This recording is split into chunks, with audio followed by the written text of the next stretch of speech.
அனைவருக்கும் இனிய இரவு வணக்கம். இங்கே பாருங்கள், தெருவில் உள்ள லைட்டு வெளிச்சத்தில் பாருங்கள் எவ்வளோ ஈசல் பூச்சி நடமாடுதுன்னு. இப்படி ஈசல் பூச்சி நடமாட எங்கள் காம்பவுண்ட் உள்ளலாம் ஈசல் பூச்சியாக வந்து வீட்டுக்குள்ளெல்லாம் வந்துட்டு, அதனால் லைட்டை ஆஃப் பண்ணிவிட்டு நாங்கள் வெளியில் வந்து உட்காந்துட்டோம், நானும் சந்துருவோம். இந்த ஈசல் பூச்சி இருக்குது பார்த்தீங்களா, இது வந்தாலே மழை வர்றதுக்கு உண்டான அறிகுறி.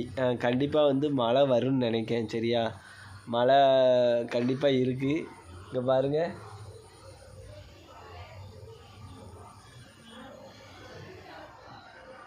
நிறைய ஏகப்பட்ட ஈசல் பூச்சி. வீட்டுக்குள்ளேயே போக முடியல, காம்பவுண்டுக்குள்ளேயே போக முடியல, அவ்வளோ ஈசல் பூச்சியான்ட்டு லைட்லாம் ஆஃப் பண்ணிவிட்டு வெளியில் வந்து உட்காந்தாச்சு, நானும் சந்துருவோம். அவனுக்கு தூக்கம் வருது, மண்டையை பிச்சுக்கிட்டு எப்படிடா அந்த ஈசல் பூச்சியில் இருந்துட்டு எப்படிடா விடுபடுறதுன்ட்டு முடிச்சுக்கிட்டு வாரான். என்னடா தம்பி, என்னம்மா செய்யுது? பூச்சி பேர் என்னம்மா? போனோன்னே தூங்கலாம். சரியா, வீடியோ தொடர்ந்து பாருங்கள். வீடியோ பிடிச்சா லைக் பண்ணுங்கள், கமெண்ட் பண்ணுங்கள். நன்றி.